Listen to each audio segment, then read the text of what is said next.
The grass is not always greener. We get this idea in our heads. We all do it, right? I just need to get a slightly bigger house. I just need a better car. And suddenly my life is going to dramatically improve. If I go to a new city, if I find a new job, everything is just going to be hunky-dory for me. Life is going to be great. It never works that way. You know that. But sometimes we all get in our own heads. And I couldn't help but think of that when I saw this story here that shows, according to a recent survey, 17% of American adults want to move internationally within the next 5 years. They write here, possibly signaling a significant shift in the country's population. Come on.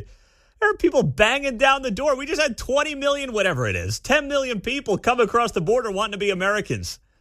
And now all these people are like, I'm leaving. I'm done. Huh? I'm going to Canada. They think they're going somewhere that's going to be better, right? Exactly. They have no idea what's different. Meantime, I'm like, Leonardo DiCaprio in The Wolf of Wall Street. I'm not leaving. You can't take me out of here. No way, no how. Now, where do people want to go? This is very telling as well. Well, they all think that Canada... Yes, they think Canada is the place that they all got to go. That is the top destination for those who insist they are ready to leave America. They say Canada has high-quality health care. Oh, my gosh. You do realize that Canadians are banging down the door here in America? Well, you pay more for it. It's got to be better. Oh, my gosh. You can tell who these people are based on how this poll is conducted, right? I'm leaving America, and I'm going to Canada because of the great health care.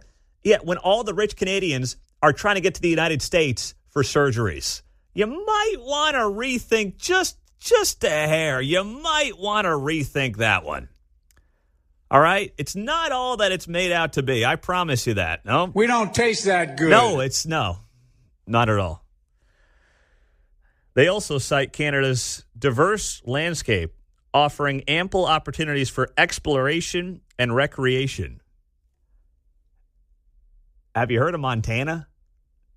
Have you heard of Wyoming, Colorado, Utah? I mean, if that's what you're looking for, they've got mountains I can explore. There's a lot of that to do here in the United States, John, I would think. Hey, you can do it in Kansas and Missouri, right here. Right. It's if these were all rugged individuals all looking to strike out on their own anyway, right? Yeah, as if these people aren't actually sipping Starbucks lattes with their Apple MacBooks, suddenly thinking they're, some combination of Lewis and Clark and John Wayne mixed into one. Come on, please. And they also like the nation's practical approach to work-life balance as primary attractions. Man, I actually feel bad. I mean, we can have fun with this all day long. And, we will for the next few minutes. And you can join us at 913-408-7957. But I will say, I actually genuinely do feel bad for people that think that if they just move to Canada, their lives are going to be dramatically different. Not everything, but 98% of it is between the ears. 98%. And once in a while, I get into a place where I start thinking like that. It doesn't mean you're not going to be looking for your next opportunity or trying to better your own life or your family's life and looking at ways to tweak that.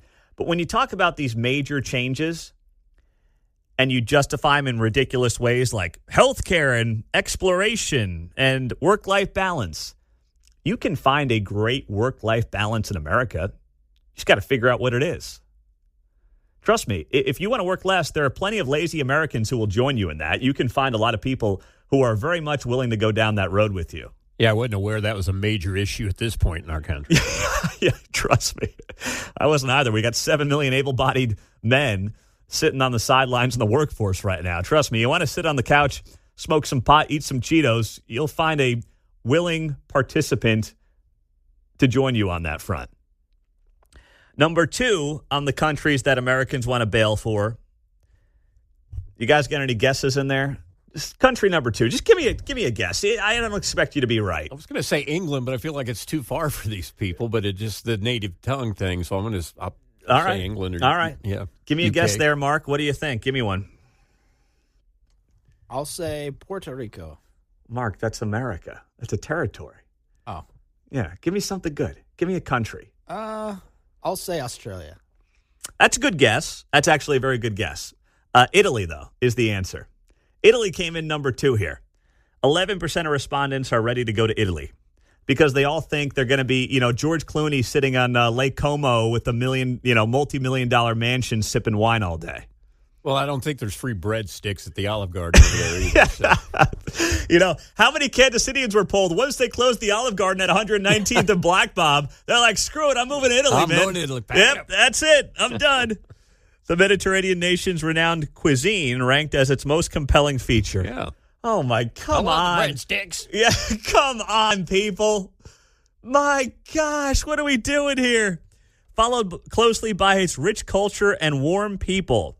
Italy's breathtaking scenery and varied terrain also factored significantly into its appeal for 40% of those who want to leave. And England rounded out the top 3. So, John, you did get it close. England was number 3. They're drawn to its distinct way of life, the culture, the rich historical heritage, diverse landscapes, and quality healthcare system. Do these people not understand these healthcare systems stink in the UK and Canada?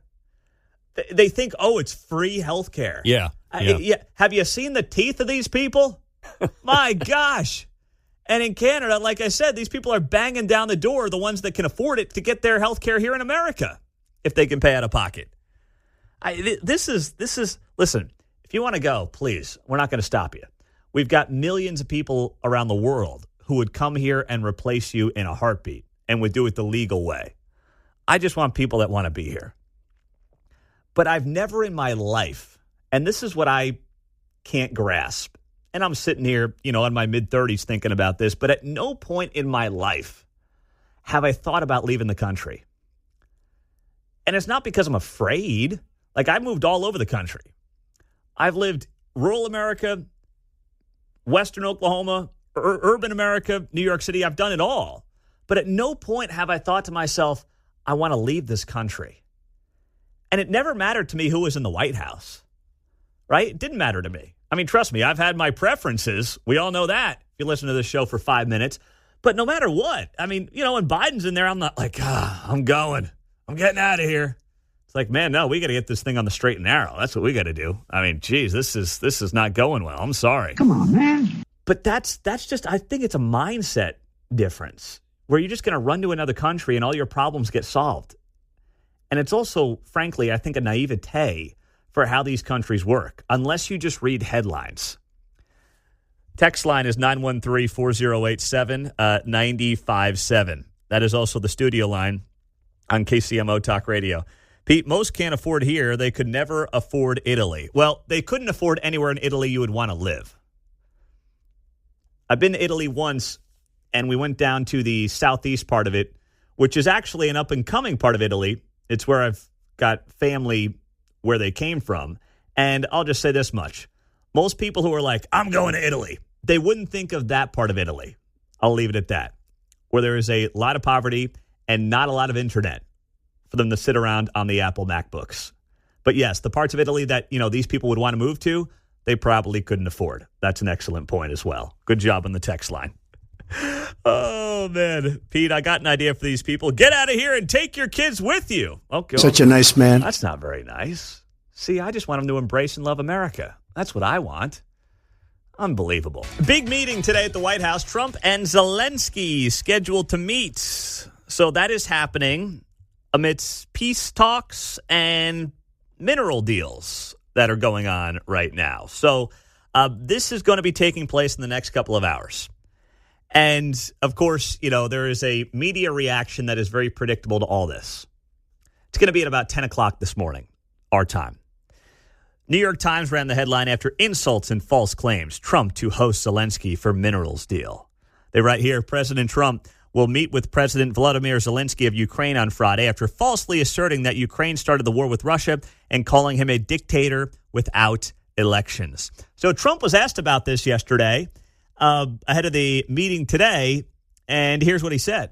Them is not the best. Mr. President, do you still think that Mr. Zelensky is a dictator? Did I say that? I can't believe I said that. Next question. Now, that sounds a lot like Mark when his wife asks him to take out the trash or, unload the dishwasher. Did that happen the other day?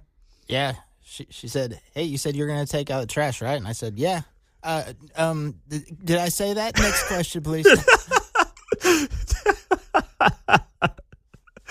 Oh, what do you got for me, John? Give me something good.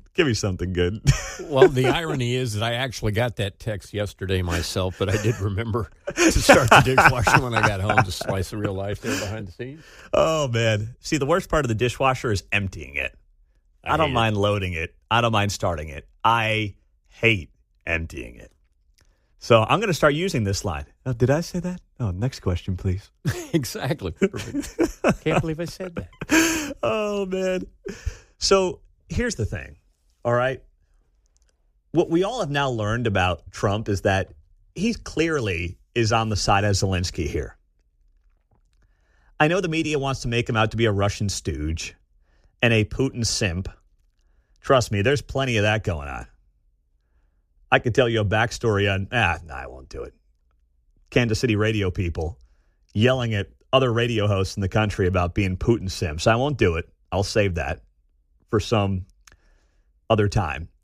But anyway, we know how Trump operates. First off, Trump feels, and I don't blame him for feeling this way, that Zelensky has been ungrateful for the help that the United States has given him. And Joe Biden's administration, you may not remember this, but there were multiple reports that the Biden administration had gotten frustrated with Zelensky because they felt he was arrogant and they felt like he was ungrateful at times for the hundreds of billions of dollars in help that we had provided as country to try to protect itself from Russia, from the Russian invasion. So that was known under the Biden administration. The difference is the way Trump operates is he's going to basically call you out to your face and to the rest of the world.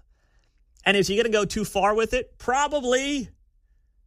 Yeah, I mean, we all see it, right? No matter what he's talking about. Yeah, probably could have avoided that one.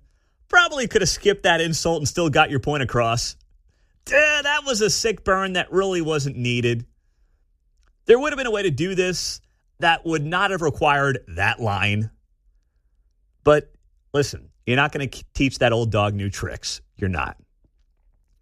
So unlike the Biden administration, which kind of tried to handle it behind closed doors, Trump just went on social media and called the guy a dictator. But you can tell in the way that he answered the question, he was like, I'm screwing with all you.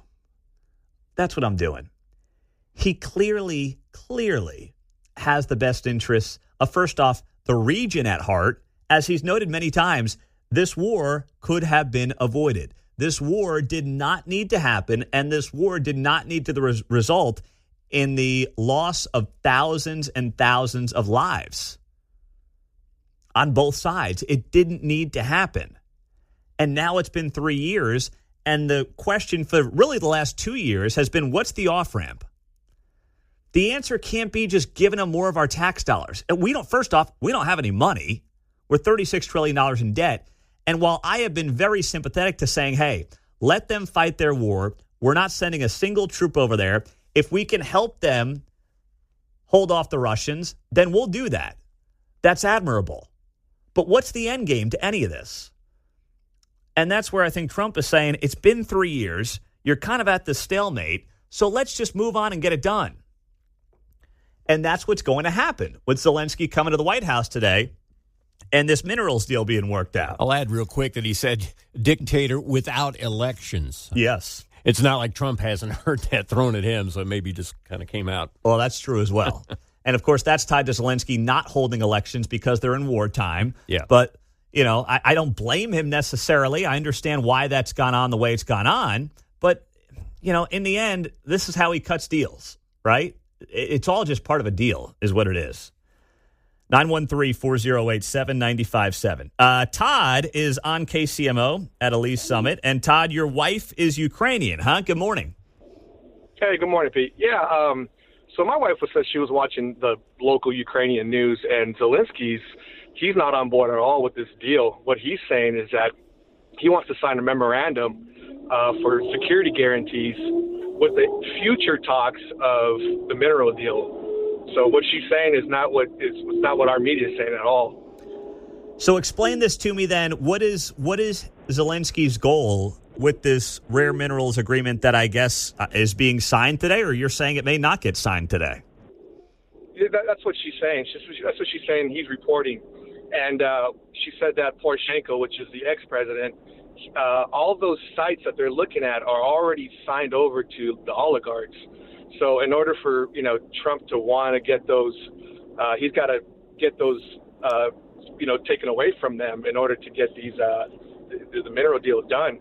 So what Zelensky's saying at home is not what our media is portraying here. Interesting. And how's your wife feel about this whole thing right now? I mean, is she like born and bred there and now is in the U.S. or? Yeah, absolutely, man. We moved here about 5 years ago. I was working overseas, and that's how I met her. And we're not pro-Russian by any means, but we understand why Vladimir's took actions that he did, because that last administration was talking about putting NATO there. And I can understand that. But we look at Zelensky as more of a dictator. He closed all the media outlets. He closed all the radio shows that would said anything against him. So he's not the best player, that our media is making him out to be. Like he shut him down? Yeah, he actually shut down quite a few the media. Whether it was radio and also like a CNN type of thing, Fox News type of thing. He shut him down. So my wife is not a very big fan of him either. Interesting. But obviously they want, and she wants, and most of the country just wants to kind of get out of this thing and get a deal done that's fair to everybody. Yeah, she's been calling it for a while, and we've even said, that the U.S. and Zelensky had quite a few outs. He could have made deals quite a long time ago, especially when they were gaining ground against the Russians, but he didn't do it. And we think at the behest of the current or the last administration, where they were just pushing pushing the war. But they're never going to get Crimea back. They're never going to get the Donbass. Kharkiv's fallen. My wife's from the southern part of a place called Kherson, which is kind of close to Odessa. And my wife said that currently when she went to the Crimea, it's beautiful now. The buildings are, people are flourishing there. The economy is doing really well there. It wasn't like that, under Ukrainian control. Well, best to your wife. Thank you, Todd. Appreciate it, man. Yeah, man. Take care. Interesting. Just got here 5 years ago from Ukraine.